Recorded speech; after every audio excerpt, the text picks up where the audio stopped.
Who didn't want to be a famous YouTuber as a kid? I definitely did, and in this story we're going to see how far I went to try and achieve that, which may or may not have resulted in getting the cops called on me. So I was 12 when this story takes place, and I was trying to make it big on YouTube. At the time, the trampoline genre was pretty popular with YouTubers like Tanner Brungart, Tanner Fox, the Funk Bros, and some others. I wanted nothing more than to be just as famous as those guys, and I was also really into trampolines at the time, so that's what I based my channel on. I had been making videos for a couple months but wasn't really getting anywhere, so I tried to think up the most crazy idea I could do that would be bound to get millions of views. The idea I settled on was jumping on random people's trampolines. So I grabbed my friend Trey, who was also really into trampolines and flips, and we set off to do some absolute tomfoolery. Trey was meant to jump on them with me and we'd do backflips then jump off, but after doing just one, Trey got scared and didn't want to do it anymore. But I was still determined to be famous. I got him to be my cameraman and we continued on to the next house. This trampoline was fenced in and completely out of view of the camera, but for some reason I still wanted to do it. As I stepped into the fence, I was greeted with a view of the biggest dog I'd ever seen and a man walking around in the backyard. To this day, I still don't know if they saw me, but I was fully inside the fence, so I froze and stepped out as quietly as I could.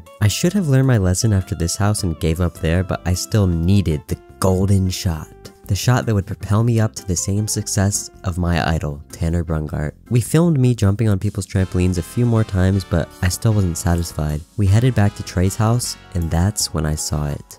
The perfect trampoline, the thumbnail being visualized in my head as I walked towards it. There were no other trampolines in the area, so it was all or nothing on this one. And if I didn't already have enough reasons not to do this, there was a lock on the chain link fence separating me from my future fame. I ran back to Trey to tell him what I'd found, but he told me just to jump the fence, so that's exactly what I did. I got to the trampoline and realized the net was zipped up. I was already stressed out of my mind about being caught, but the extra time it took to unzip the net felt like hours. I finally made my way onto the trampoline and did one quick backflip before making my escape. I got off the trampoline and didn't even bother zipping it back up because I was terrified of being caught. And as I ran toward the fence, I heard a sound that made my stomach drop. It was the sound of the back door opening, followed by a man yelling, "Get back here or I'll call the police." Now keep in mind I was only 12 at the time, so this was possibly the scariest thing I had ever heard in my entire life. Without even looking behind me, I sprinted to the fence and leapt over it like my life depended on it. We had brought these little electric razor scooters and got out of there as fast as possible.